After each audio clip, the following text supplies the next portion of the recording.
നമ്മളിപ്പോൾ ഒരു പ്രോംപ്റ്റ് കൊടുക്കുക, write an article on increased climate change issues in Kerala with quotes.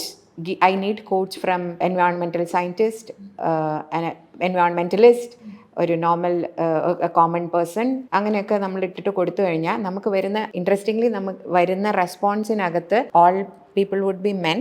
The quotes will be of men. Second thing is maybe like നമുക്ക് പേര് Sunny Thomas, Ravi Menon, സവർണ സമ്പന്ന പുരുഷന്മാരിൽ നിന്നായിരിക്കും മിക്കവാറും എല്ലാം വരുന്നത്. ഇതിപ്പം ഇവിടെ മാത്രമല്ല, ഇപ്പോൾ അമേരിക്കയിലായാലും ഇത് മുഴുവൻ വരുന്നത്, ഇത്തരത്തിലുള്ള ഒപ്പീനിയൻസ് മുഴുവൻ വരുന്നത് എപ്പോഴും വൈറ്റ് ആംഗ്ലോ സാക്സൺ മെയിൽ ആണെന്നുള്ള ഒരു സാധനം പറയാന്ന് വെച്ചോ. No, I want quotes from women as well. അപ്പോൾ വരും രാധിക മേനൻ അല്ലെങ്കിൽ രാജീവ് വർമ്മ.